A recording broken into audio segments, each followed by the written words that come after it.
Do you ever feel unsettled as you go through this, driver's roles? When you talk about legacy, any action I do, Mm. anything I do has to leave a positive impact. When you're younger, there's so much passion, there's so much energy that sometimes you're blind to what is happening around you. When I won Miss Chennai, there was no social media, but to be seen in public, to Mm. do things in public, those were things that were not the most comfortable things for me. With the advent of AI, many jobs may disappear. For next generation, will be even more difficult. So it's important to adapt, see anything, don't resist anything new as something bad. Welcome back to yet another episode of Leadership Unplugged. This series about leaders who are not only breaking into leadership spaces, but they are redefining leadership spaces as their own. Our guest today has lived diverse lives into one. Shruti Harihar Subramanian has an award winning filmmaker, actor, director, a sustainability entrepreneur, and a founder of a film archive. She has led her life not into boardrooms but on her personal journey. It is a life without map, without a playbook. Welcome, Shruti. It is our privilege to have you here. Thank you, Vidya. Thank you for inviting me. We'll talk about your life journey as we go ahead. But let me ask you first, uh, do you ever feel unsettled as you go through this, driver's roles and manage, different parts of your lives? Or is it something that you really enjoy? I mean, the good thing about my life is I've never seen it as two separate things, as professional or personal. I see it as one long journey. And I think somewhere I find living life or this world or the people in this world that we meet, everything is so exciting about the world. There is an adventurous side to me. So I don't see this as. I just see it as a journey and I look forward to every day of what it has in store for me, whether it's the good or the bad. I'm not saying everything has to be perfect and Mm. dilly dally, but uh, and I always see whatever I do should lead me to something else. It's like steps that you take. Mm. And it's everything I do, I see it as a lesson. Mm. I see it as a process of self development, like how my, how can I achieve my greatest potential. That is my goal at the end of the day. Yeah. So from what I understand, you enjoy the process, and it's not just about the end goal. And goal can be keep on moving, but it's very important to enjoy every step on the way. Were you always like this as a child as well? Did you had diverse hobbies, and what are the influences from the childhood that shaped your journey? Looking back, yes, I think I had dipped my fingers into everything in school, Mm. and not that usually in a typical middle class or a CBSE school that you go to, you can only be a studious person Mm. or you can be a person who is active in extracurricular activities. But for me, I think I was able to manage both. I'm not saying I topped my exams, nor did I say with every cultural event I attended, I came back with a prize. But I think I was a decent student. At the same time, I was involved in any most of the cultural events that were happening in school. I was Mm. a cultural secretary, and at the same time, our school had a very active nature club. I was an active nature club member. We used to go on hikes and census and um, turtle walks. So a lot of that love for nature or animals and wildlife came from there. I was also a very active girl guide, Mm. and I think a lot of who I am today, whether it's not just about my passions or the things I like, it is the person I am in terms of being determined or trying to achieve a goal, or have the little bit of that survival instinct. A lot of that comes from being a girl guide. We used to go on a lot of treks and camps and hikes. We used to cook in the open. We've come face to face with bison and kind of escape from that. At the same time, there was a camaraderie, there was teamwork. The older girls had to take care of the younger kids. We had to motivate each other on tough treks and say, no, you can't do this. And then, end of the day, wind up on a campfire. Be close to nature. I mean, I'm getting goosebumps thinking about that, being one with nature. So these were all, I think, unknowingly, these were impacts. These things have impacted my life. And I think it kind of reflects on the things I do today. If I just try to connect what you have said to, we are a business school and what we teach our, not teach, but what we try to share with our students is, especially in today's world, adaptability is going to be very important, and the flexibility. You have to be able to react to changing world and changing situation, especially now in the world of AI. And from what I understand, you have been doing that from your childhood, and that really seemed to have helped a lot. But along the way, there would have been failures, right? And especially when you're not leading a path which is, defined, and you're charting your own space as you go ahead. Several failures will come.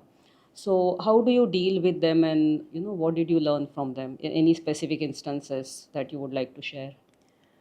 Um, I think the word failure in general, people associate it with an end or a dead end. Uh, but for me, it is just another step. In fact, failures have taught me more than my successes. Um, it's always a good moment for us to look back at what we've done, get over complacency, push ourselves. So I think the word failure doesn't really is there in my vocabulary in that sense. I just see it as, okay, these are testing times. These are lessons. What are the lessons I'm going to take back from this?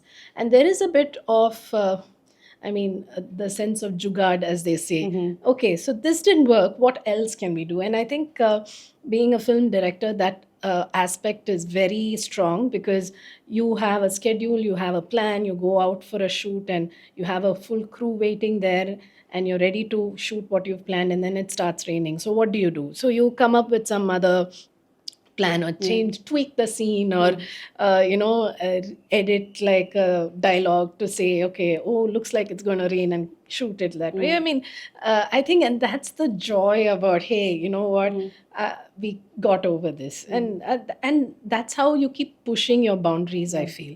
Otherwise, there is a sense of complacency that comes. But more than that, the journey, I feel, in general, if you are one of the very few who's doing something that nobody else has done, or you have very few people to look up to or to compare your journey to, I think overall the journey, I would say, has been a bit lonely.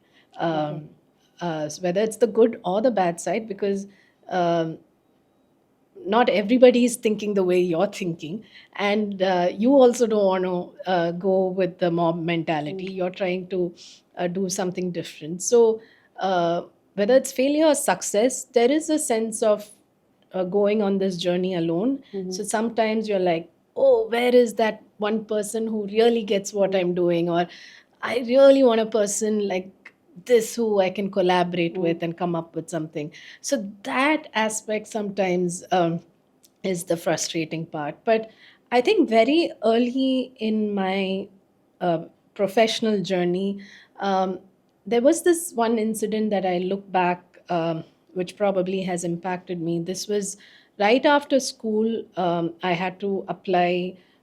Somehow I made up my mind I'm going to do this course called visual communication, because still then I wasn't too sure if I wanted to get into films. Of course, and being an entrepreneur was nowhere in the picture. I wanted to be in the film space, but it was a time where we were not too aware of what can one do, or where somebody from our family would get into film. So it felt like a very distant dream to achieve. So I thought, okay, let me do this course called visual communication, which gives you a base in multiple creative fields like photography and advertising and things like that. But that required you to write an exam, an entrance exam, build a portfolio for yourself, which means they wanted to see how creative you are. Have you painted, or can you sketch and things like that? So again, our schooling doesn't encourage creativity at Right. all. So I had zero portfolio. I didn't even know if I was creative, because one has to show it somewhere to know if you're creative.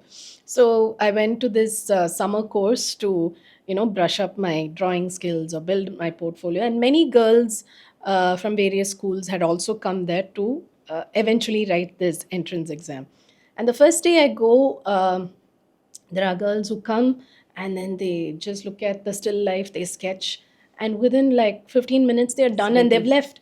And here I am struggling to even hold a pencil, and what I'm drawing looks nowhere near what is there in the still life. And I'm there, I'm the last person in the room, and then I come back. And after 2 days of doing that, I remember coming home and crying. Mm. And I thought, okay, I'm not able to I won't be able to crack this exam. Exam. Everybody else seems to be doing well. And I don't think I will get into films or do anything that I want to do. And that's when my dad noticed me crying and said, many of them who get things easily, they will take it for granted. You know that you want this so bad, and you know it's difficult for you. So you're going to work hard for it. I'm sure of that. So don't worry about others or whether you're going to get this or not. There's enough time to work towards the exam. I know you'll work hard towards it. Others might take it for granted because it comes easily for them. And I think that is something that has impacted me even till today, because finally I topped that exam and I got the a course that I wanted. And so even till today, I always have this sense of I don't know anything. I just don't know anything. Uh, Even like people say, oh, you're doing this for 20 years, or I started working since I'm 19. Whatever thing I do, whether it's my entrepreneurship or filmmaking, there's always this empty mind saying, I don't know. And there is also a bit of fear, anxiety, and, oh, I don't think I can do it. But that kind of drives me to ask questions, ask help, uh, approach the right talent to say, come, let's do it together. So I love collaborating with people who are like minded. And I'm not saying, they should think like me. In fact, I want them to think very differently than me, but they should be very good at what they are doing. So if I go to a cinematographer, I go to somebody who really knows his job. If I have somebody on my accounts team, they must know numbers like that, where numbers are not my strength, so it's always good to have people who know more than you, but at the same time have the same drive, the passion, the dedication, who love to work hard to achieve a goal. Those are the kind of people I like to collaborate and work with. So, yeah, that's been pretty much my understanding of what failure is. Because, yeah, I've never, unless somebody asks me about failure, I don't think it really strikes me. Because even if I have to do something bad or shut down something that I started or not achieve a goal, I still think, wow, what a great lesson. Or I learned something, or I'm a different person at the end of it. Because with every film I make, or any project I do with Goli Soda or anything, um, I look back and I know that I'm not the same person I was before that. Yeah, yeah. I think for no one, the first venture, whether it's a filmmaking or business venture, succeeds. It succeeds in the sense does well. I think there is always there is a survivorship bias, Yeah. as we say. People just look at what is the finally achieved and Yeah. forget what has gone behind it. But I think your dad's words, if I may so, it's something like its competition is with oneself and not with anyone else. And, that has Yeah. stayed with you Yeah. really well. Being lonely, as you said, I feel that, if you're ahead of the curve, it is going to be a Yeah. Yeah. lonely journey, which Yeah. Yeah. you have to enjoy, because, people will Yeah. just follow afterwards if you Yeah. are doing something that is different and others, Yeah. have not done. Um, but I guess you were very young when you, or relatively young when you worked on your, award-winning documentary, and that was with a legend. So how was that? And of course, there's a huge age gap as well there Yeah. with the main character Yeah. and He you was as a 90. filmmaker. Yeah. Yeah. He Correct. was 90. And now he's, He's 100. 100. Yeah. Yeah. So how did it go given the the age gap, and you were the filmmaker, he's the, how did it pan out, and what are the lessons from that? So that project came sort of serendipitously because I till then had worked on mainstream commercial films as an assistant director, and usually how it is that's like a university you come out of. Once you've assisted a director, now you go pitch for your own project. So I always thought I will go into that direction because I worked in commercial films. I wrote some scripts for commercial films, and I thought I'll get into that direction. But then the opportunity to make this film came, and it was not a film at that point. They just wanted the artist to be archived because at that point they were like, oh, 90-year-old artist is painting such a huge work. We shouldn't miss the opportunity to archive it for, future.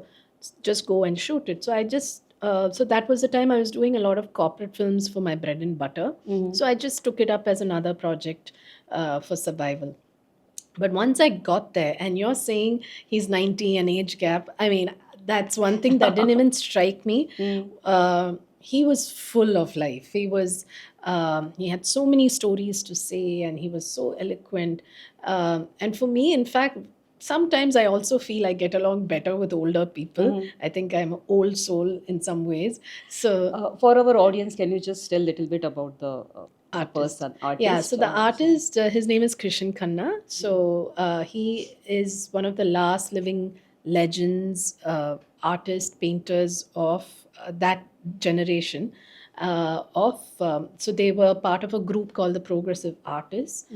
So some of the most popular artists that you may know would be M.F. Hussain and Raza and Souza. They were all part of that group. So he is now the last living artist of that generation. And they were pioneering artists. I think what you know as modern art in India today is because of the progressive artists. So meeting him was, he was just amazing. His energy was amazing.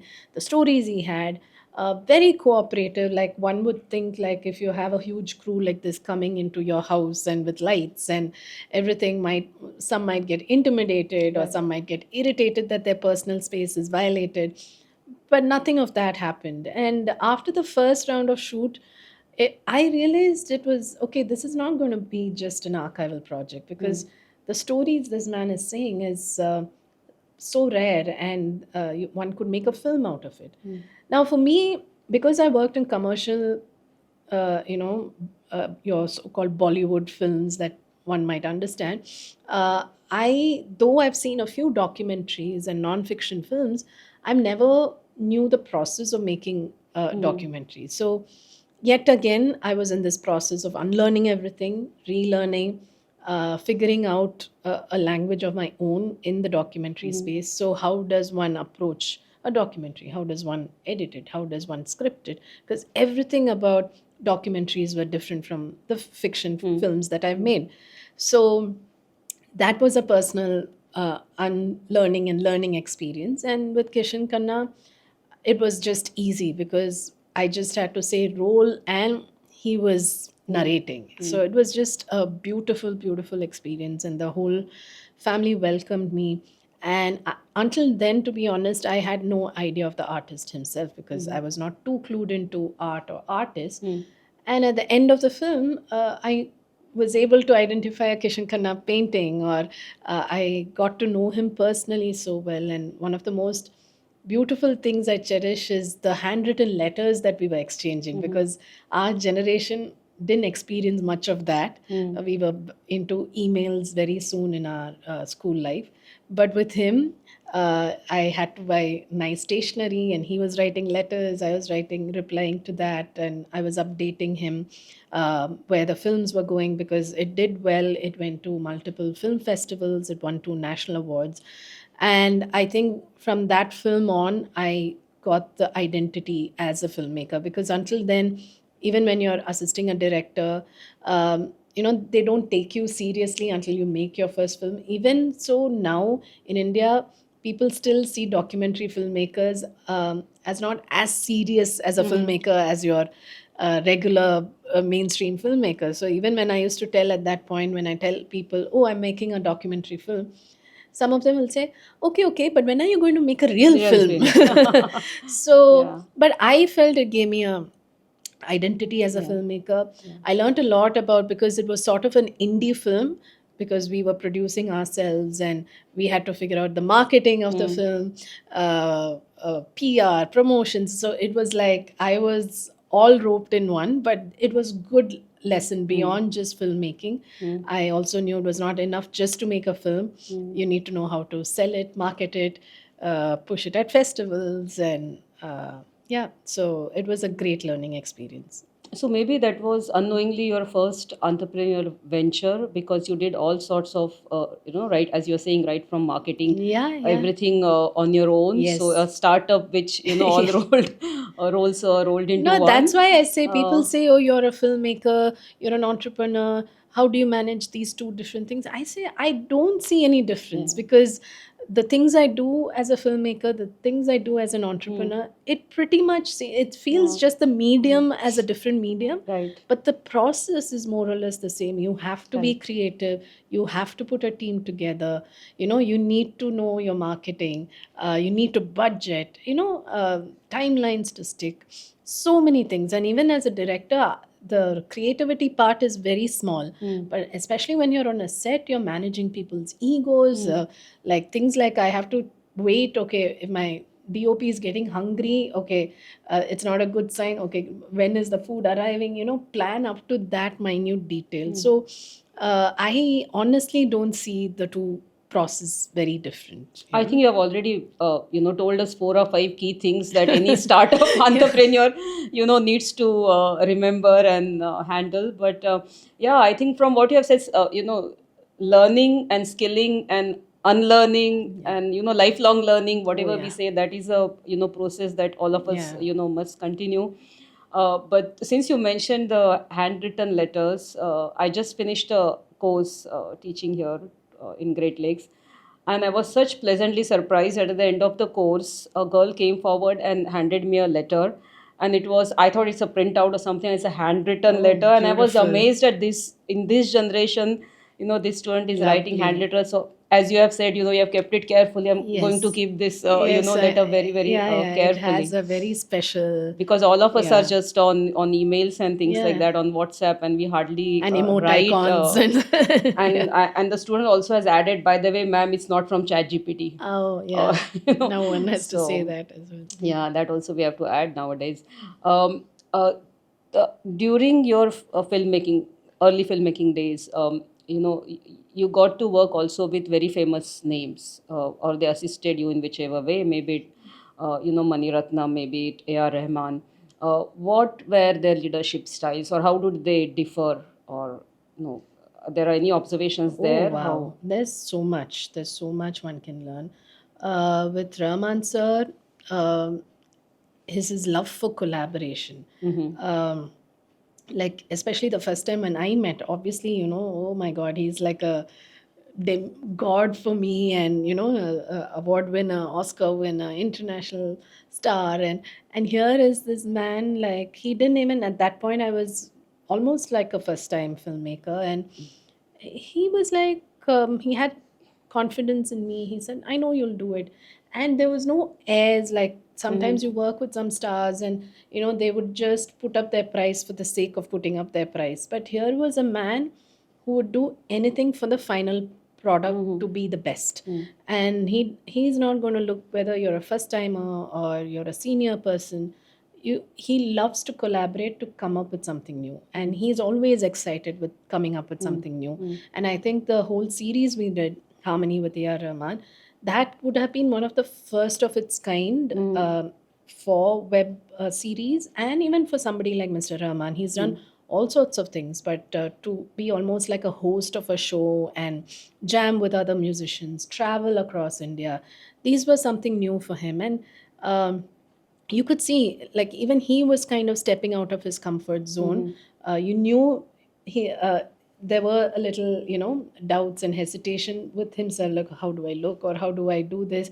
But I think there is then a switch that says, no, we need to do this well. And then he just blossomed in front of the camera, and many people used to say, oh, he hardly speaks, we've never seen him speak so much, how did you make him speak? And I say, it's all him, Mm-hmm. because on one he speaks so well. Mm. I think it's only on camera, people sometimes are different.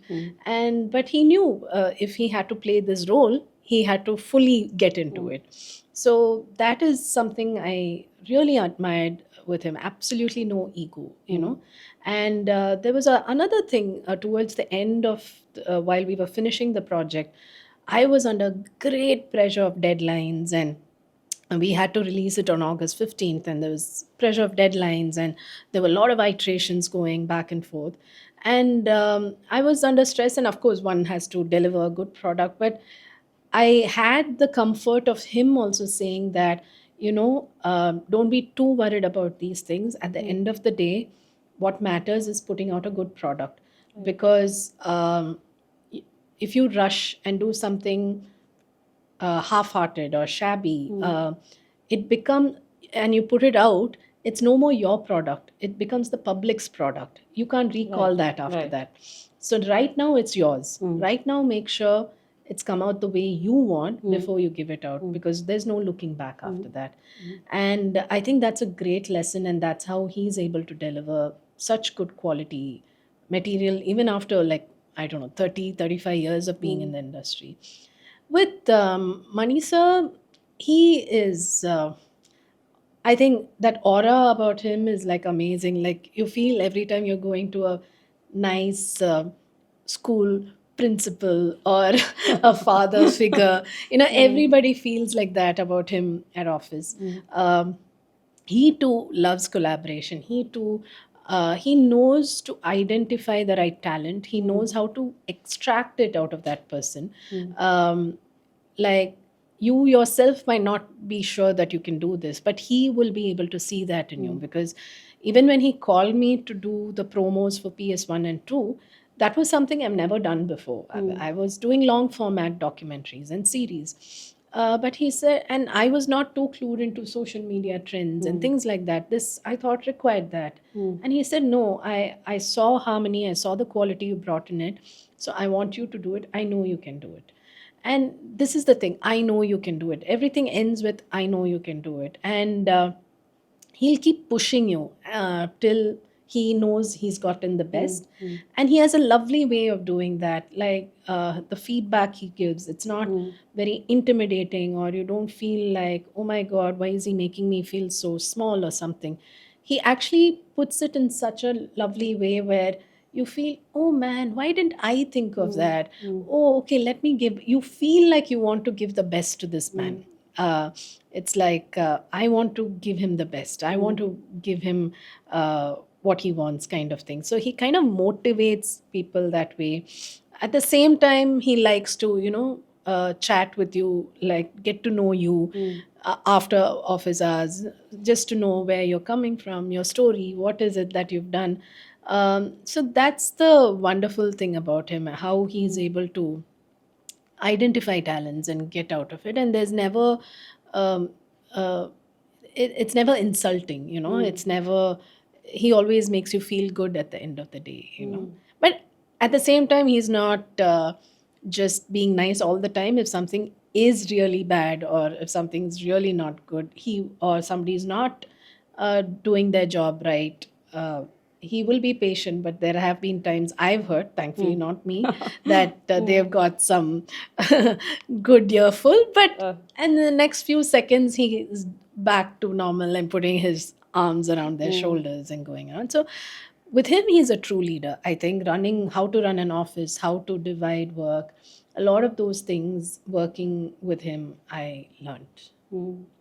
So can we use one word, say, in his case, like trusting? He puts Yes. full, Yes. full trust, and Yes. that drives people to work for him, Yeah. and he brings out full potential Yeah, into and he them. So wants to maybe that's see a what quality of you leader. can bring onto the table, because he's not the kind where he's not a dictator. Uh, he's a true leader in that sense. He's seeing what can you bring onto the table that is good for my product. Right. So he's waiting to see how much what Right. you're going to deliver, and he picks and chooses what can be added to his project. So Yeah, that, because he needs compliment, means yes, something, he's seeing yes, someone else that yes. he cannot bring, or his team, what the new person can bring to the team and to Yes. the product. Yes. And one thing also stood out is, never bring out a half baked product, Oh, yes. Yeah. right? From Yeah. what Yeah. you said, Yeah. Yeah. ensure that you're satisfied your product, Yes. the quality is good, Yeah. and only when you're ready, then only launch Yes. the Yes. Yes. product, perhaps. Okay. So from there, moving on to your sustainability, passion. And we have worked Yeah. together on this last year on a project, Goli Soda.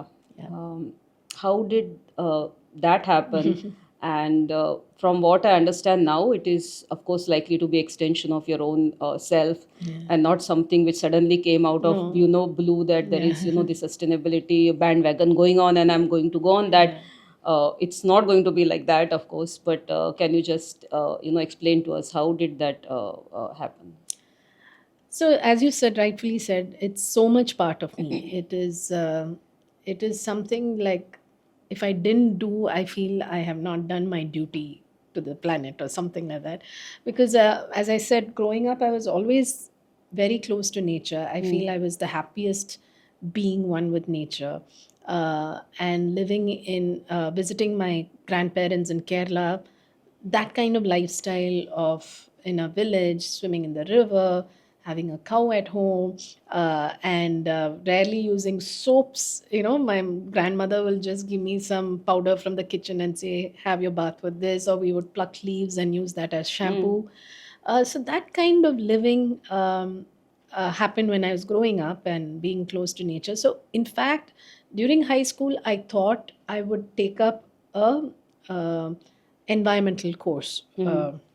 So, in fact, I took up biology. I did well, but then it was also the crossroads where I really loved doing all the creative work I was doing. I was very active in theater, music, and Hmm. dance.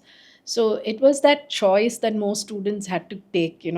Do I take this road or that? Do Yes. I go into environmental science or forestry or something or Hmm. this?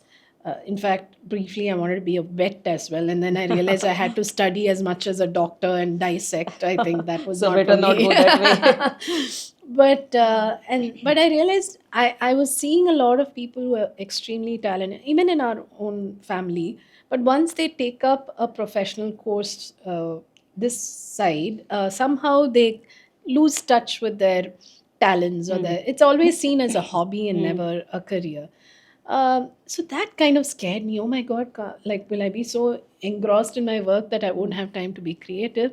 So then I decided, okay, let me take a creative course, but I can always do something for Right. the Hmm. environment at some point. Hmm. But it was not a planned decision. That Hmm. was at that point kind of convincing myself and my family that I'm taking a offbeat course at Hmm. that point. But I think over the years, when I was traveling a lot on work and then coming back to Chennai, so I used to travel to Himalayas and shoot there, and then Hmm. come to Chennai.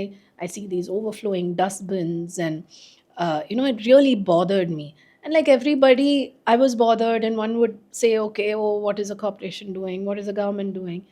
But I had an epiphany where I said, hey, my garbage from my house is also there. So what am I doing? Hmm.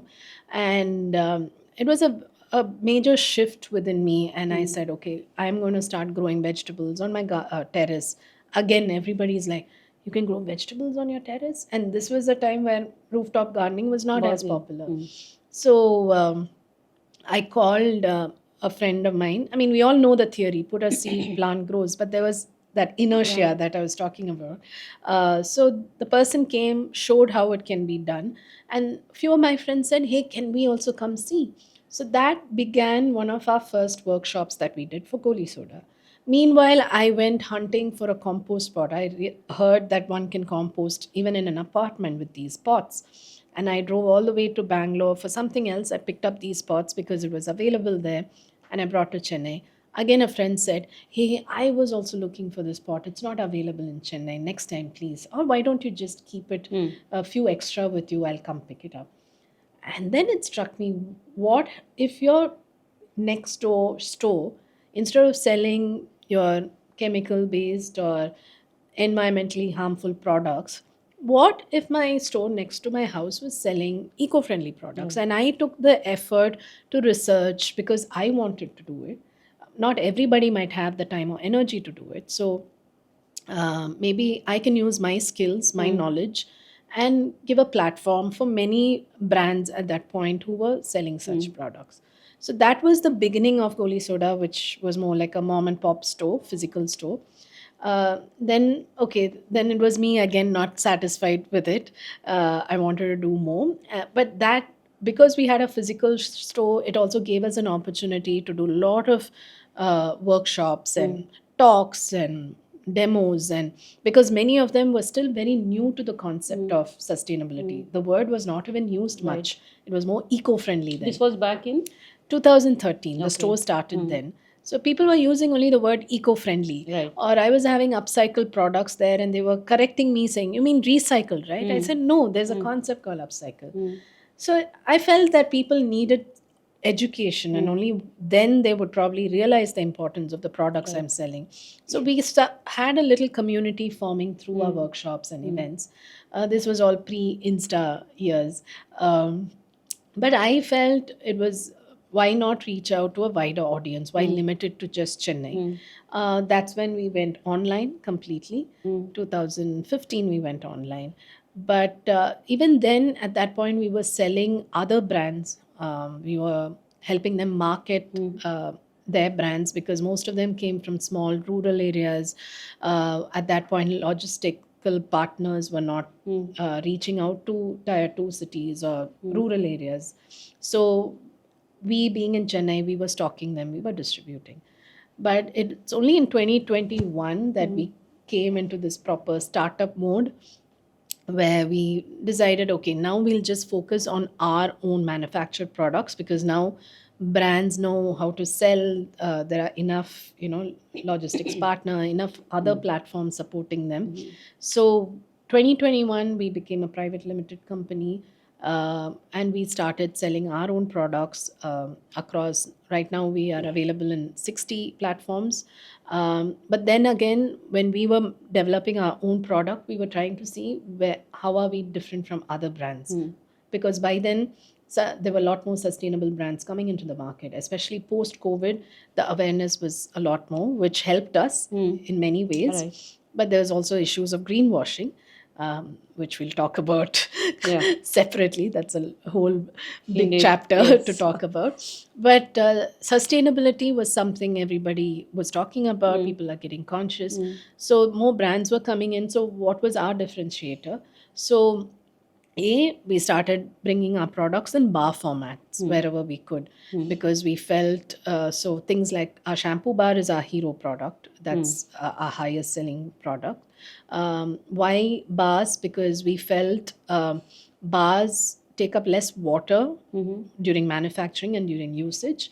And most liquid shampoos, even though some of them might be all natural, they might land up adding a little chemical to it to stabilize it, to increase the shelf life. There are some hidden chemicals that the government even allows you to add, which we didn't want to. Even in the green Natural. product, natural. Yeah. Natural In most soaps. cases, Okay. to increase shelf life, one has to Okay. add, Add some chemicals to stabilize it. And also, by making it in bar format, you're saving on plastics, because you don't have to pack it in plastic bottles. So this was one of the main steps we took, creating face wash bars, shave bars, many products in the bar format. But we went one step ahead. So all green products all green products help, not adding more chemicals into the environment, but was all green, plus we were adding probiotics. So that is our USP. We are the only personal care brand in India that adds probiotics in our products. So what are the advantages of probiotics? So probiotics, the good bacteria, is good for your hair and skin, because the chemical products that you use usually strip even those off. So here we are maintaining your microbiome on your body and your hair and skin. People usually think probiotics is only for your gut, yeah, right. but your skin, your hair, everything has bacteria in it, the good bacteria. But the same bacteria, the probiotics, once you finish using your shampoo bar or whatever product that you're using, when the water runs into your sewer system, the probiotics acts on the organic waste in your sewer system and cleans the waterways.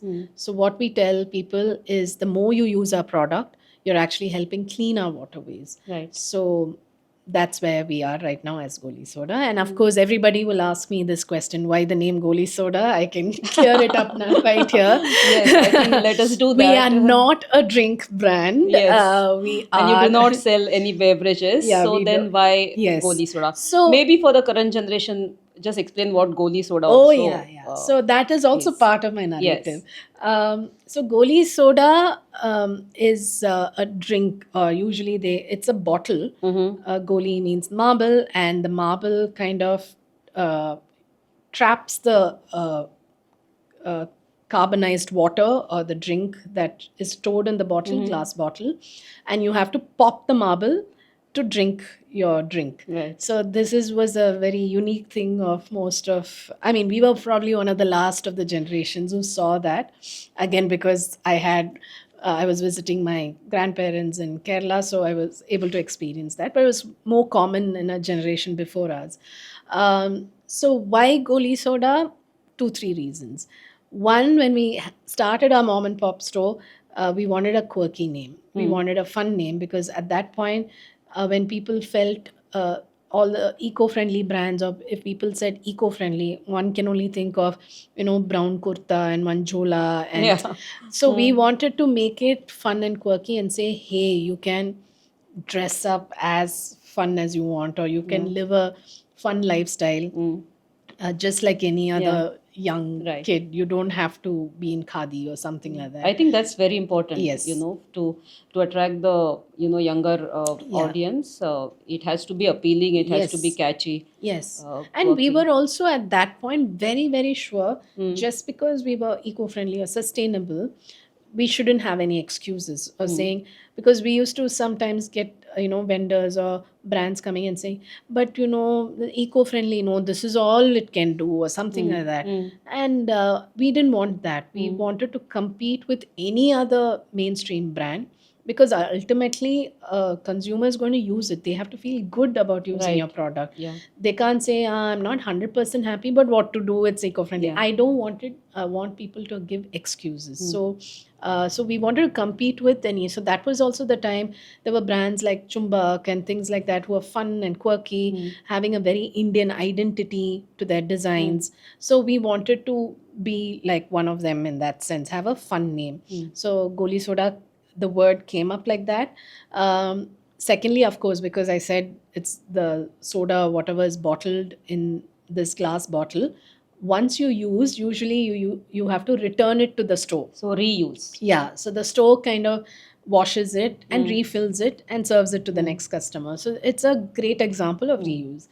But most importantly for me, it is a sort of a childhood memory of probably my first summer internship. That's what I say. So, as I said, I was visiting my grandparents every year in the summer in Kerala. And sometimes 1 or 2 years, my cousins might not land up. So, there was no even cable TV, so it used to be so boring.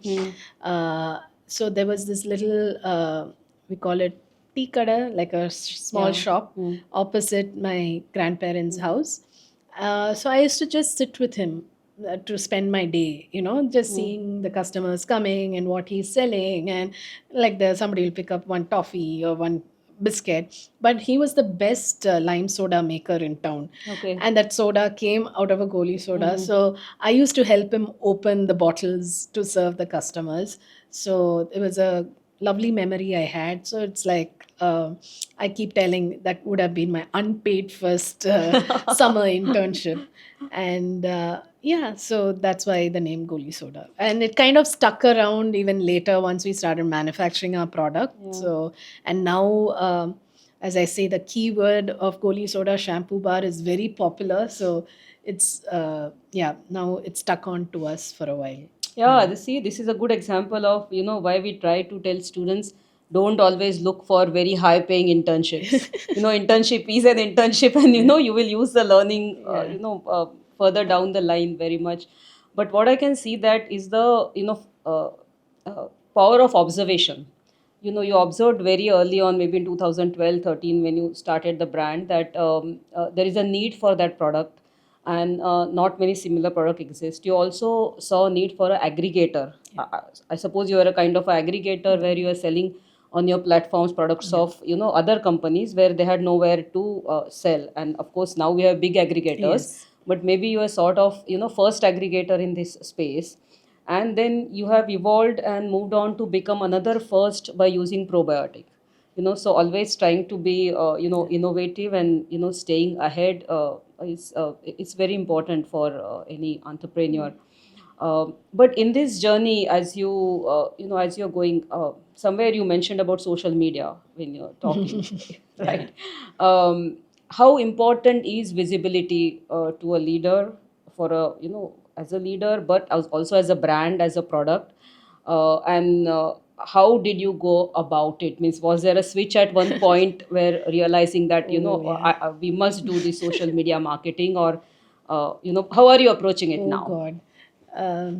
For an introvert like me, Mm-hmm. social media is a boon in some ways because Mm-hmm. you still have a Uh, veil before you can interact with somebody, but it's at the same time putting everything of yourself out there in public is not the most comfortable thing for me. And this was even way back, like when I won Miss Chennai in 2002. mm, There was no social media, but to be mm, seen in public, to mm, do things in public, those were things that were not the most comfortable things for me.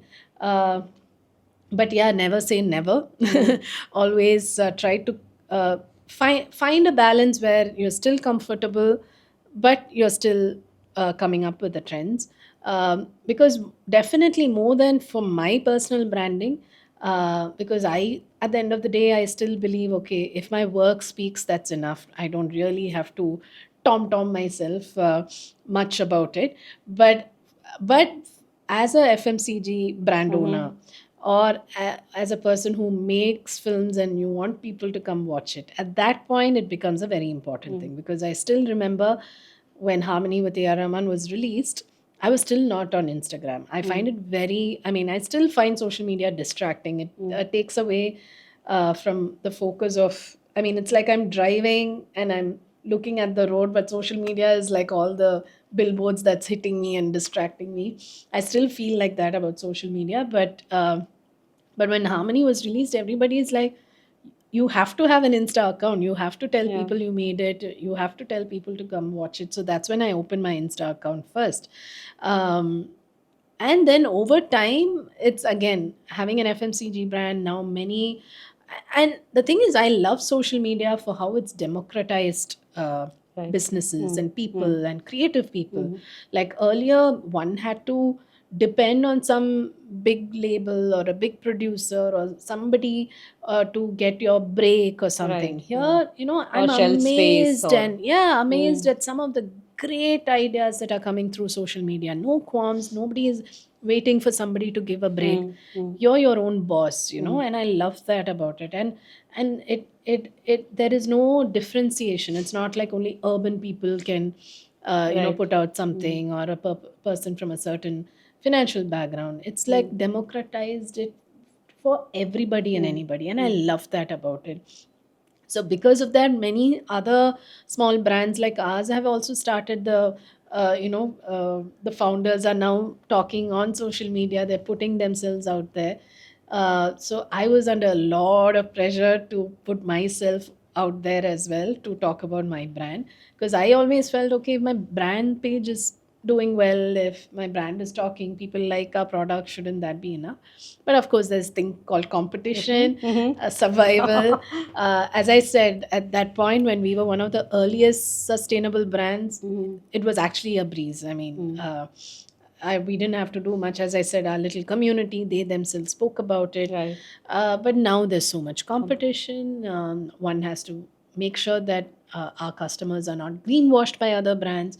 So it's important to now educate people in a different right. way, Mm, or tell people about us. I think even I now, like, I look at who the founder is before I pick up a product myself, anything, because one has to know, is it Do they truly believe in what they're doing? Are they an honest brand? I think our honesty will come through social media or putting ourselves out there. So I'm learning now to go back to social media, be comfortable in front of the camera. As I said, I used to model for other brands, and that's what everybody says. You model for other brands, you make brand films for Yeah. others. Why aren't you doing for yourself? So I took the plunge, and I'm hoping that it's having some positive impact on our Yeah. brand. So, that reminds me, in the classroom, in my course, which I teach, like microeconomics, we teach in theory something called monopolistic competition. That is, there is a competition in the market, but there are differentiated products. Yeah. And so when there are differentiated products, you have to go out there and Yeah. advertise. Yeah. The role of advertisement is to tell so this is a classic example. Yeah. Since the competition, the sustainability brand has increased so much. Yeah. Even the early leader like you must Yeah. speak and tell the audience. So Yeah. it's wonderful to see actually you on the camera on your Thank you. Insta account, and the little snippets and ads Thank you. that And you are I've also doing. learned it's a women thing. I think it took me a while, it took me a while to be proud of my achievements Mm-hmm. or talk about it, because of my mindset of seeing everything as a stepping stone or as a journey. Sometimes I'm a little like, if I'm not very comfortable with um, taking compliments or things like that, and I think it's a lot of women have that issue.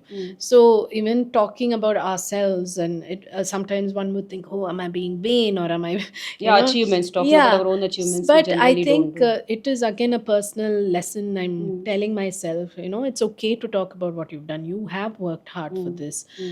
You could probably inspire a few other people who want to take these steps. So it's a slow learning process for me also to accept, to talk about myself. It's not an easy thing, and not many women have that. They always find it easier to talk about somebody else. Hey, look, my son, passed an exam, or Right. my husband's doing this, or something like that. But when it comes to, no, I just like, even Yeah. when you even compliment your mother for her cooking and all that, she's like, what's the big deal Yeah. about it? And Daily. we are all so used to that kind of, oh, it's no big deal, oh yeah, okay, yeah, thanks. You're not very comfortable, but to say yes, thank you for that, yes, it makes me feel good, or Yeah. I worked hard for it. I think it's a lesson we've all need to learn, and I think this putting myself out there on social media is teaching me that lesson. It's okay, and you're not lying. You're not creating wrong Stories stories. out of Yeah, nothing. you're Yes. telling what you've done or Yes. what you're doing. So be proud of it and talk about it. Nothing wrong. It doesn't make you a vain person or narcissistic or anything. So it's good to talk about your achievements. Yeah. So, do you feel it is the conditioning of the girls from the childhood that leads to this? Yes. We see our mothers doing the same thing, and then Yes. we follow on those footstep. Yes. Whereas boys grow up a bit Yes. differently, Yes. and boys from a younger age itself have much bigger networks, and they are out there. Oh, yes. So, throughout your journey, did you feel it was any harder for you because you were a woman and not easy to get opportunities, or you had to really ask for it? Or do you think that is important women go out there and if they really want something, ask? Or you said some things came to you, Yeah. which was very nice, Yeah. but suppose otherwise, how should women handle? Because maybe it's a bit different world and not Yeah. equal sometimes. Um, it's almost 20 years of me working that these things are hitting me only now, because I think when you're younger, there's so much passion, there's so much energy, there is that drive to, oh, I want to achieve, that sometimes you're blind to what is happening around you, because you're only looking at yourself. You have these blinders, you have your goals, you work towards it.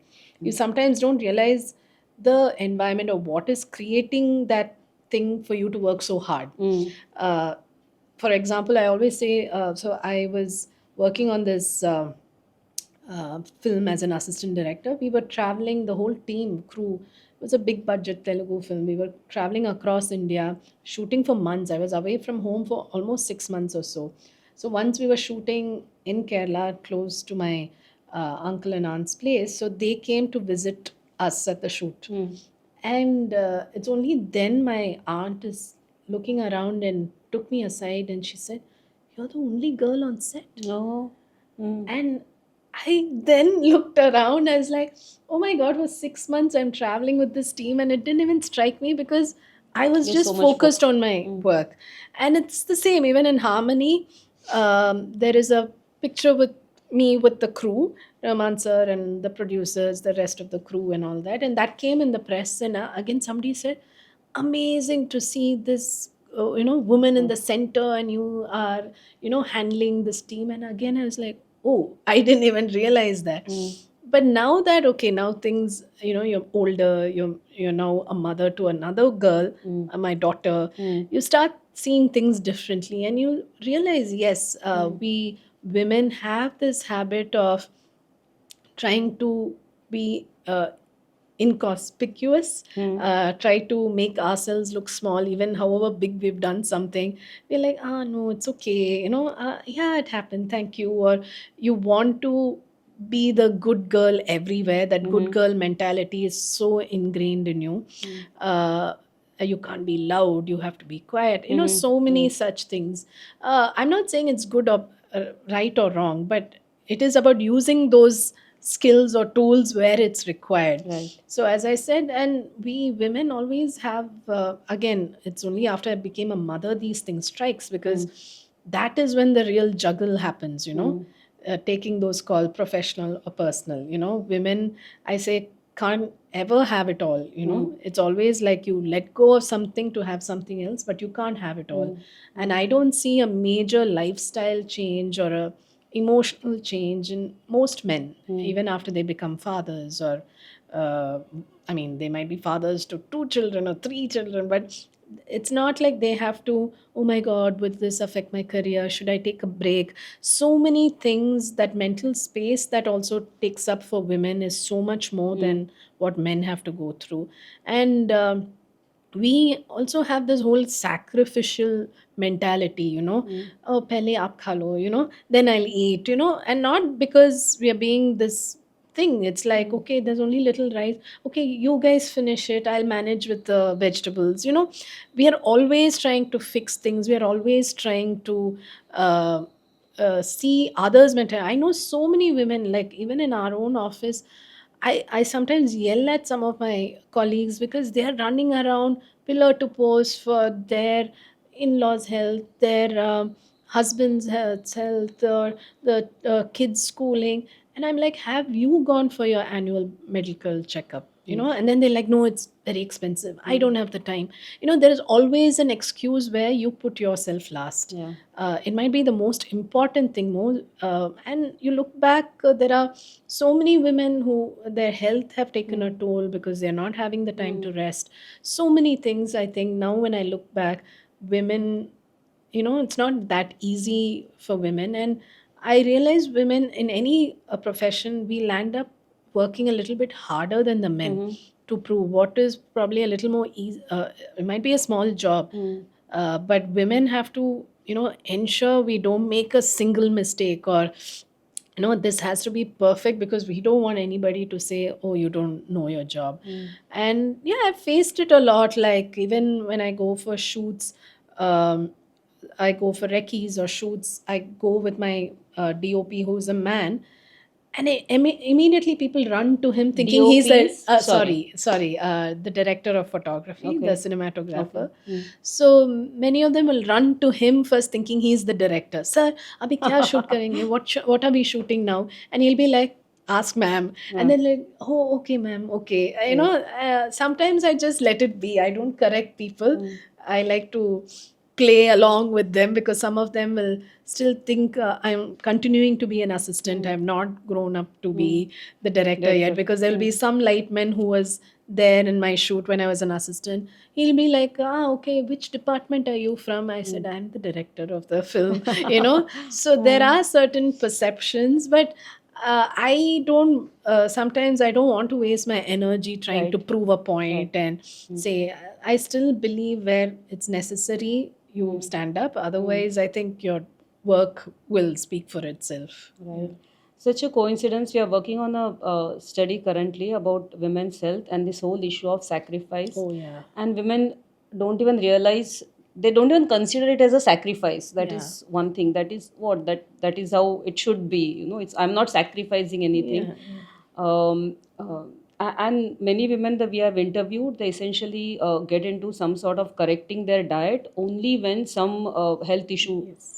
comes up. Till then there is a There's no complete time for no exercise. time, no You, time. They are saying yeah, cooking you, for themselves. If the food is over, yeah. then No, because you see most big CEOs, the male CEOs, you can see, oh, I wake up early, I give half an hour for my children in the morning, and then I go for a run. It's very important. You see many homes, the men have the time to exercise. The women are like, okay, let my child grow a little bit older, then I might have some time, But it never happens. By the time, as you said, by then your health takes a toll, and by the mm. time you want to make those lifestyle changes, whether it's on your food or exercise, it you already have some issue that's So we cropped up. ourselves should take it that we should Yes. start early rather than Yes. waiting for this. So coming to your newest or the latest venture, as far as I know, is about archiving films. And It's not newest, it's been around for a while, oh, is but it? yeah, yeah, Okay, yeah. okay. So you started a while back. Yes, yes. Okay. But that is something, the usefulness is going to be for the next generation as such, right? So is that your, means, how do you see it? Is that the legacy you want to leave for the next generation? How do you look at this particular project? So the archive that I run is called the Cinema Resource Center. Mm-hmm. So, as I said, when I was at the crossroads of wanting to make a decision on what Mm-hmm. I need to do next when I was in high school, I vaguely knew, okay, I want to be in films, but what do I do in films? I mean, I was not aware, or many of us at that time, this was pre YouTube era where, information was not available easily. So one didn't know what a director's role was, what you only knew the actors, and that's it. You thought that was cinema. Um, and then over time, when I started working in cinema and I was trying traveling abroad, the minute you say I work in films, they say, "Oh, Bollywood," Mm-hmm. and I have to say, "No, I work in Tamil or South Indian cinema, and Bollywood is only a certain kind of films Yeah. coming out of Bombay." Mm-hmm. So this was at a time when people were not aware of Indian films. Thankfully, now with OTT and Right. people watching subtitled films, Mm-hmm. things have changed. So, what I wanted to start like there was no access to cinema, and cinema always was seen as the bad world, Mm-hmm. and people from normal families or your regular middle class family would think twice. Oh, is Right. it safe? Mm-hmm. What is it? And so there's always the fear of the unknown. So how do you break that? It's Mm-hmm. about bringing it to your homes or to the common person, Mm-hmm. make it something accessible. Mm-hmm. And we all have seen the film, but to understand what goes into making a film, Correct. what are the elements of it, and I was also working multiple production houses in South India, but they uh, did not respect the materials they had. After a Mm. film is released, if they had extra posters, they were thrown to the paper wala. Okay. Uh, Photos were not preserved, and here I was, because I came from a world that was not from cinema. When I Mm. was in this world, every little thing was It mattered, fascinating. yeah.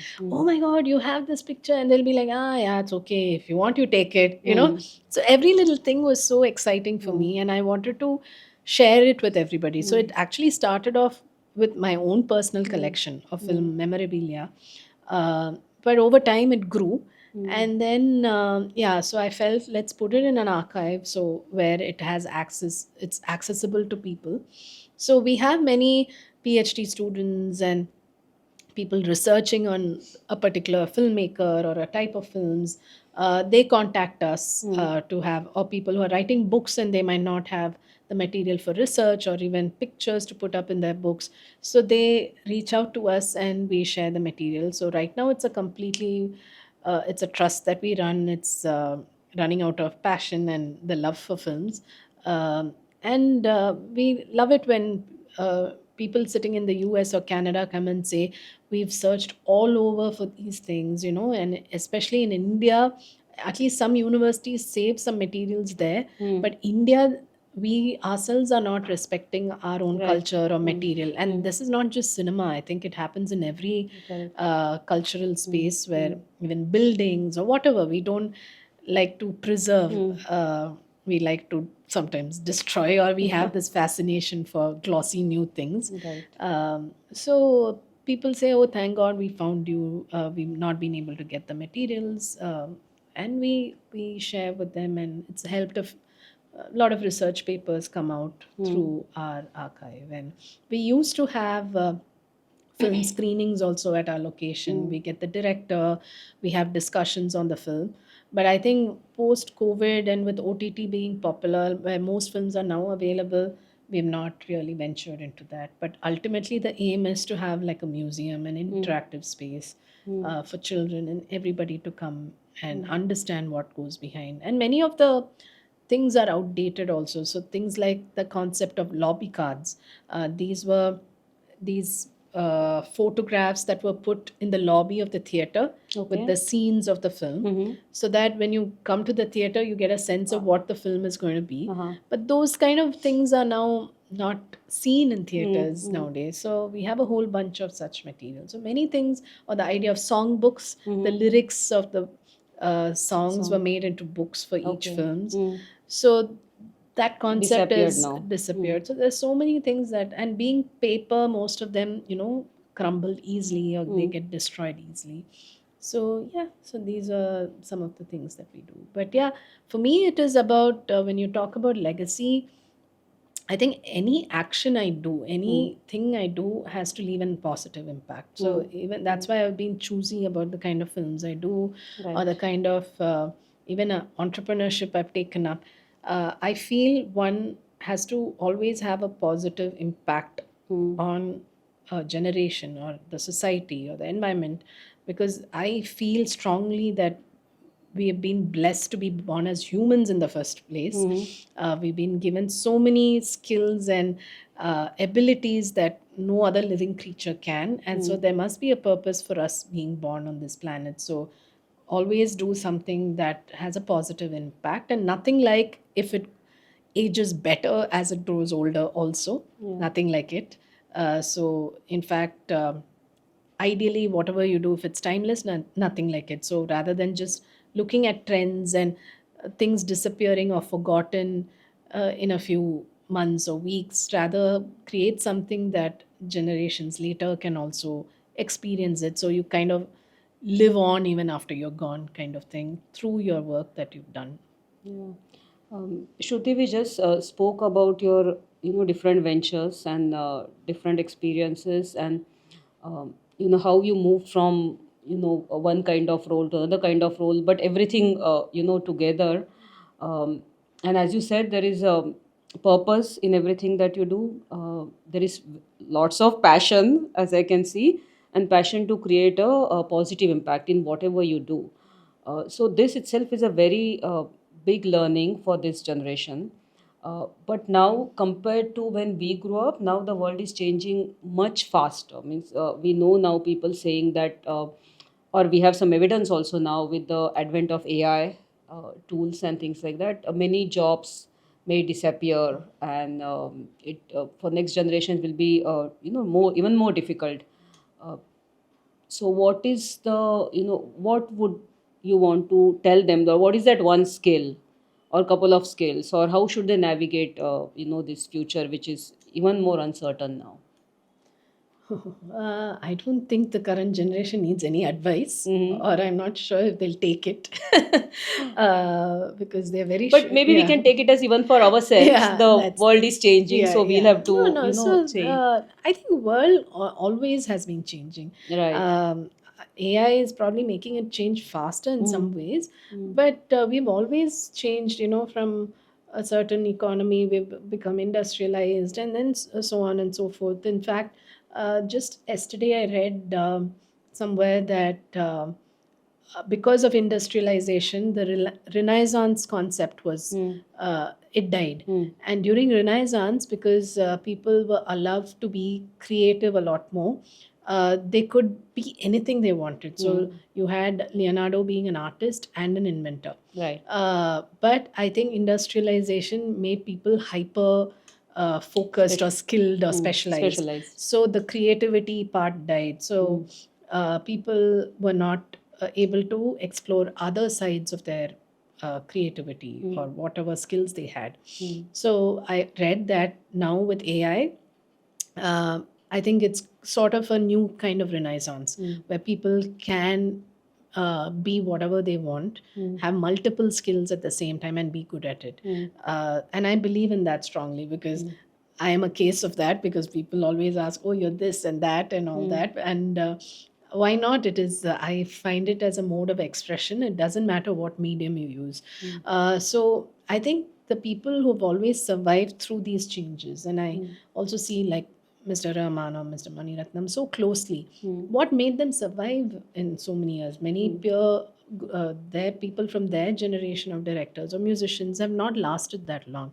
I think the idea is to be constantly adapting yourselves to the time, and not seeing anything new as something bad, because the older generation always thinks their generation is the better one, or oh, in our times we used to do that. There's always that sense of nostalgia which actually drags you back. But I think one has to constantly be updated. Like, you're this generation in that sense, you're living in this generation, so this is your time as well. You might be older, but you're living in this time as well.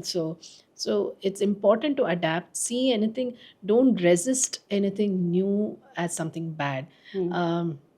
So even things like, to be honest, even I was a little skeptical with AI and being filmmakers. We're like, oh my God, are we going to lose jobs or things like that?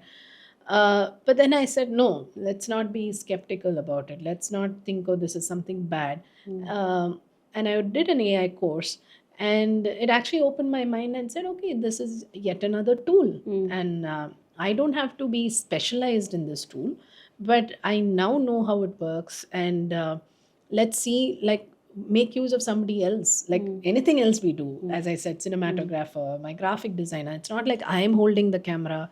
I'm not physically planning my marketing, ads or anything like that. We always get an expert. So as long as, so that was one learning I learned from my professor in college.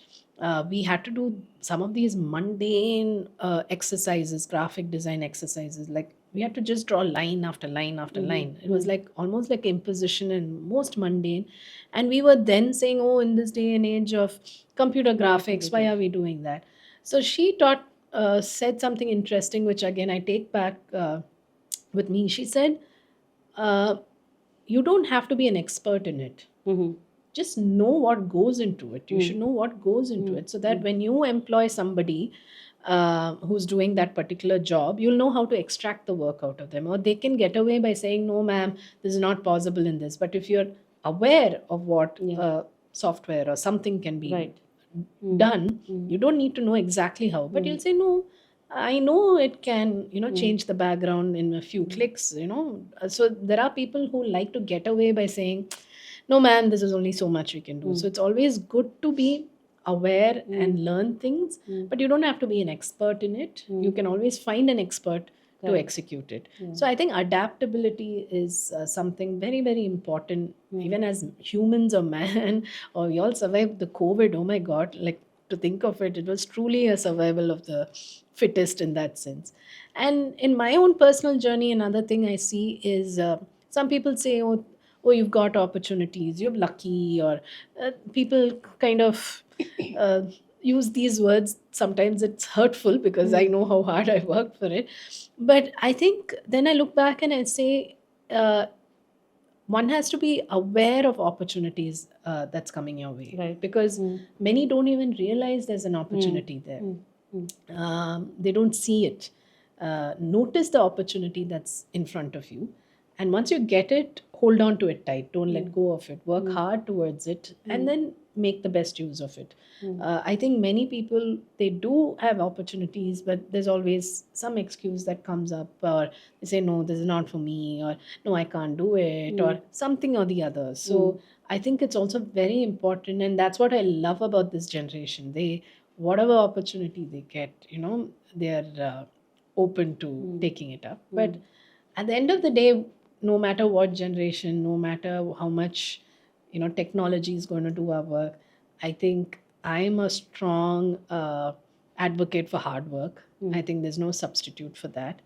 And I think the current generation is not comfortable being uncomfortable.